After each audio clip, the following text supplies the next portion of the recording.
j'ai vu quelque chose, je pense pas pouvoir voir pire qu'un humain par terre effondré en train de fondre par les flammes comme ça. J'ai vu des scènes terrifiantes, j'ai vu des gens se faire réanimer de partout, des gens déchiquetés, des gens sans visage.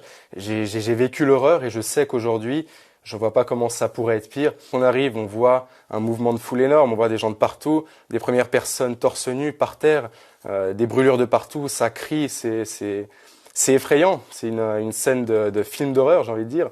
Et je trouve ça quand même comment dire, horrible de rester spectateur face à une situation où on voit des enfants de 14-15 ans en train de brûler.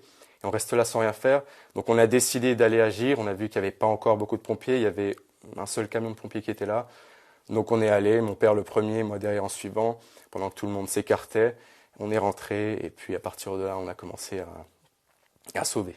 Et plus on se rapproche et plus on se rend compte que l'horreur n'est pas finie. L'horreur ne s'arrêtait jamais. On est donc rentré dans la boîte pour pouvoir tirer avec les pompiers, les premiers pompiers qui étaient là, les personnes qui n'arrivaient plus à sortir parce qu'elles étaient asphyxiées, parce qu'elles ne voyaient plus et parce que il y avait un stress et une ambiance terrifiante. Ce qu'on a fait avec mon père, c'est qu'on est allé chercher, il y avait des canapés.